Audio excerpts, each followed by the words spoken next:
What's up guys, and welcome to Review with a View. Never too late to change your life. The story's not over, the ending is mine. Whatever it takes to see you smile. So today we're going to be covering a topic which seems to be one that still confuses people, even though it is the most researched product out there that you could probably be using, and that is creatine. Should you be using it? How and why? 1. Should you be using it? Hell yeah. Why? It is one of the most researched products that you can get. It's one of the safest, one of the most value for money products that you could probably get your hands on. It's easy to get hold of, and it is very, very user friendly.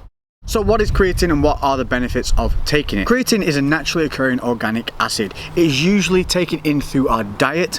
It's taken up from the bloodstream by the body into the muscles, where it is utilized for expenditure of energy. So it helps with the production of ATP and ADP. Creatine is normally found in the diet from fish and red meats. Most people tend to take in roughly about a gram of creatine a day through their diet if they're not a vegetarian or vegan. So if you're a meat eater, you could take in roughly around about 1 gram of creatine per day. Now, studies have shown that between 5 and 20 grams of creatine is a rough safe zone of uptake for a supplemented creatine within the diet. Now that is overkill, 20 grams, but this was done in a study, it was on research, so they tend to go from one variable to another variable, from a low to a high extreme, to see the results. So the idea of supplementing with creatine is the fact that you optimize the phosphocreatine pool within your body. Now, the body requires creatine within the muscle to help you with energy expenditure. It is involved in creating the ATP and the ADP, which help your muscles contract and work over time. Now, creatine works by binding with phosphate, creating phosphocreatine within the muscle. This phosphate is then donated to create ATP, which then provides energy to the muscles for contraction. By supplementing with creatine, you increase your body's pool of phosphocreatine, which in turn increases the muscle's ability to turn ATP around, which allows you to generate more energy, which allows you to go harder for longer and essentially generate more gains. Some of the myths that you might have heard are that creatine bloats you, creatine can cause water retention and bloating, and creatine can harm your liver and kidneys. Now, most of those things are untrue when dosed properly and taken in safe levels. Creatine mono is really the only creatine that you need to be looking at taking. But the bloating thing is a complete myth. The fact that it will bloat you and hold water outside of the muscle are two of the biggest myths that you'll hear. The bloating, now, this can be caused from two things. One, impure creatine from cheap sources claiming to be a creatine mono, but also having a high level of contaminants within their products, which could cause issues then in the digestive system. So that could have been one cause of people finding they got bloated from creatine mono in the past.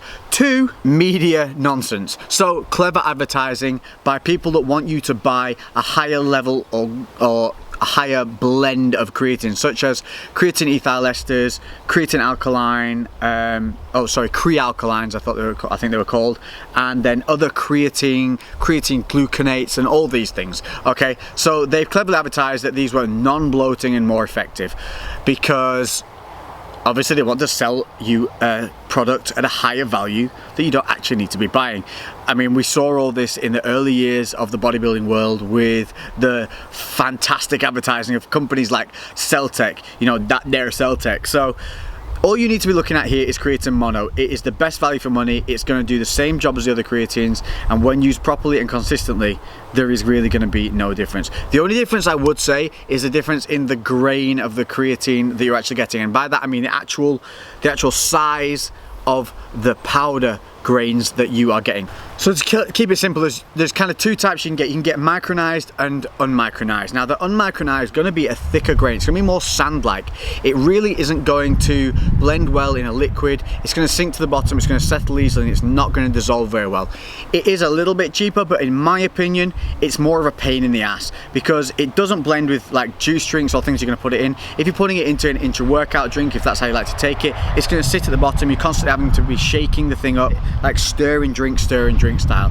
you're much better just fork out a little bit more and get in the micronized way, because it's going to blend easier, it's going to be held in a better suspension in the drinks that you are putting it into, and as a result you're going to get a more even spread of intake of the creatine as you drink it. So if you have, say, 500 ml of liquid that you're putting it into, it's going to be spread more evenly through that 500 ml, whereas the denser grains, the more sand-like grains, are literally going to sit in the lower end of it, and you're going to have to end up getting to that point where you have to swill it at the bottom to down it, and you get a big nasty kick of the grain going into your mouth and on your palate.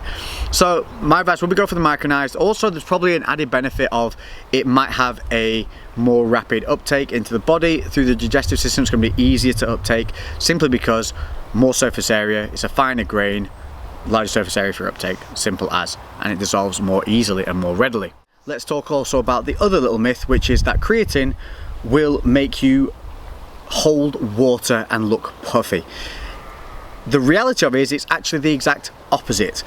Creatine actually helps draw water into the muscle, so if anything it's going to make you look fuller and harder whilst you are using it. So again, that is just a myth, and probably came around because people were taking creatine whilst on dirty bulks and probably did look a little bit fluffier, but that was more to do with the nutrition and diet and spill over into the subcutaneous with water due to food rather than the creatine. But the creatine will have obviously filled the muscles out underneath as well, which will have emphasized that bulk bloat. Number 2, let's clear up a really confusing one for people who really haven't taken supplements before, or maybe have only just started looking into them and see all these crazy adverts about creatine putting on 10 pounds of lean muscle mass in 4 weeks, which is nonsense. That's just all advertising to get you to buy a product. Look past it. But what it does do is make people think that creatine is something hormonal or something illegal or something unnatural. It is absolutely none of those things. Creatine is naturally found in your diet, it's found within your muscles, it is a non-essential nutrient, but one that we need for energy expenditure, muscle contraction, and recovery and growth. So it is a very useful tool, a very useful supplement, but one that has zero hormonal impact. So you see, as a result of this extra energy that you should have and this ability to go harder for longer, your progression, your probability of achieving gains increases.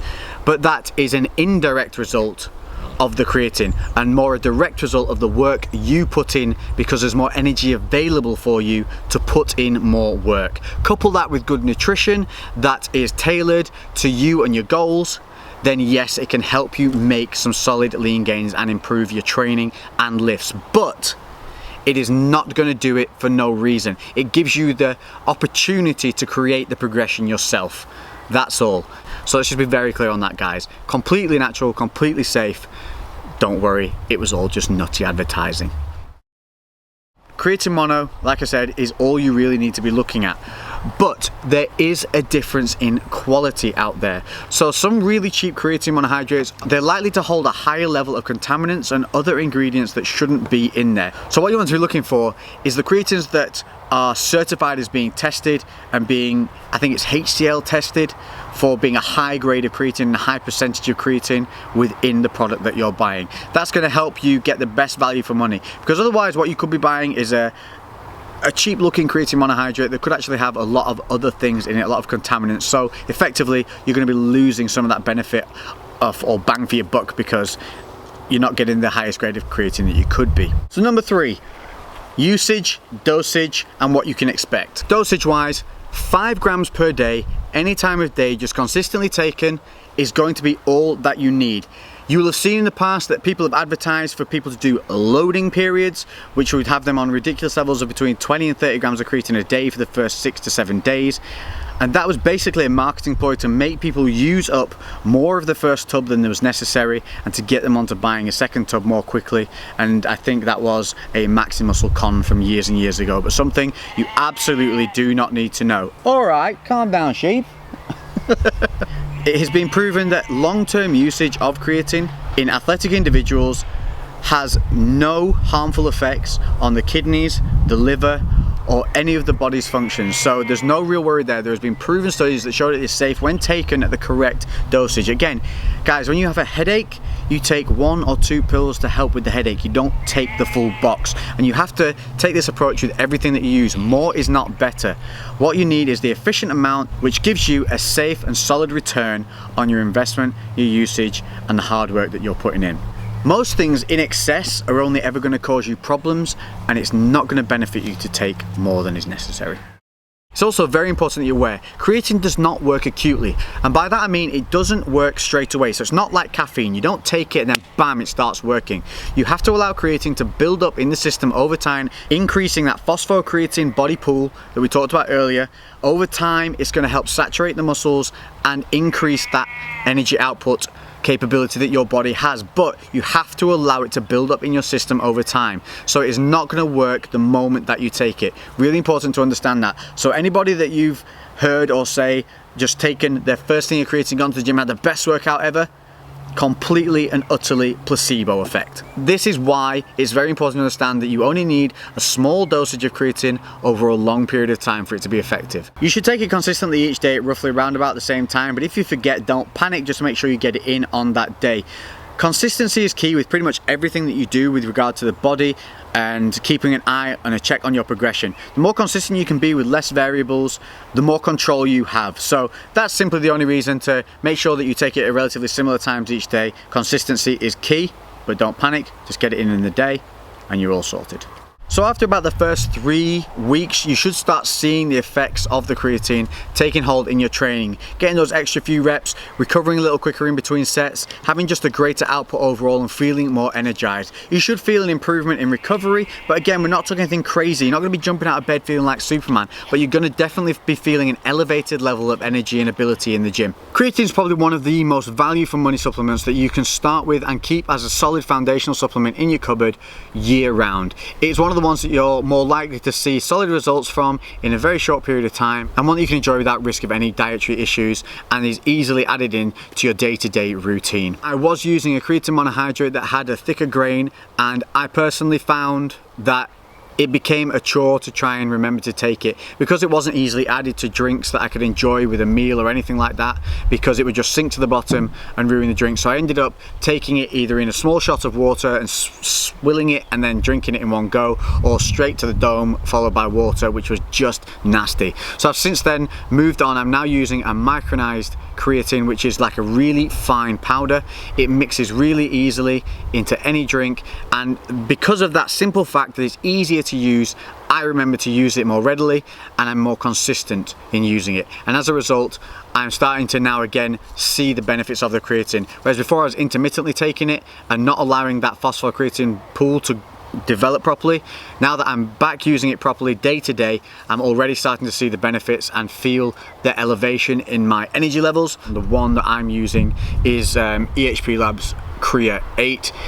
Really versatile, just chuck it in anything, it mixes really easily, and that's pretty much as far as we need to go, I think, into the creatine levels. I hope that's cleared up a lot of the myths and a lot of the legends that surround creatine, because a lot of people seem to have either a false sense of what to expect from the product and then don't think it's working because they're expecting too much. Other people are scared to take it because they're unsure of whether it's hormonal based, whether it's natural, or whether it has these crazy side effects, which are actually not true. So fingers crossed that's cleared everything up for you guys. The overall answer is yes, use creatine 5 grams a day and you will see a benefit. As always, if you like these Simple Truth videos, smash the like button, let people know, and let me know also in the comment section, what would you like to see talked about next? I always read them, I always respond. I try to be one of the most interactive YouTubers out there. I'm always answering questions, I'm always responding to everyone, whether it be love or hate in the comments, I will respond. And I just, I enjoy, I feel like I owe it to you guys to give back, because you guys give so much to me and allow me to do this on a day-to-day basis. So if you're sending me Snapchat questions, if you're messaging me on Twitter or tweeting me directly, the only ones I don't get are Facebook and Instagram, because they're absolutely saturated with spam. So Snapchat, Twitter and YouTube comments, and I'll get back to you. Final thing, nearly forgot to tell you. A couple of weeks ago I said that I'm working at the moment on a number of projects. Well, one of them has come to fruition, and it is a supplement comparison website, and it is absolutely free for you guys to use. And what it's going to do is make sure that you get the best deal for the supplement that you're looking for on that day. It works by scouring the internet to pull in all the brands and deals that are going on at that time. So all you have to do is hit up the website supscompare.com and check it out. You can search for specific brands, specific type of product, specific type of supplement, a genre of supplement such as pre-workout, whey, whatever it is that you're looking for, and it will pull up the best deals for you that are about on the day. Now, it is brand new, so the more that you guys use it, the more that we'll be able to look at the analytics and help pull in even more information with regard to what you guys are searching for. So what that means is we can expand this to include things like vitamin complexes, herbal remedies, herbal treatments, all things like that. Anything that kind of comes in under the health and well-being. So make sure you check it out. Let us know what you think. Let us know if you'd like to see any changes. At the moment, it is working on the UK market. So for UK guys, it is fully up and running. America, Canada, we are currently working on pulling in all the information from those countries to be able to get it out to you guys. So let us know if it is something you'd like to see. And basically, just let us know if there's anything on there that you would like to see, you would like it to search for. Hit us up from the contact sheet, stick some comments in the section below. But hell yeah, there you go, a completely and utterly free, unbiased, unsponsored way for you to just simply search for the best deal for what you're looking for on the day. Because I've said it and I've said it before, if I can get you guys something, if I can connect with a company, or whether I can create something or do something that helps you guys get the best value for what it is you're looking for, or just get more bang for your buck, then I'm going to do it every single time. You know, I try and make it so that like Lex 10 is a discount across as many things as I can make it. I get cheeky, I ask all the time whether they'll just put one on there. Most of the time they will, and it helps you guys out. So stay tuned, I will keep on hunting for more stuff. So until the next one, if you're having a good day, and I'll see you very soon. Boom, baby!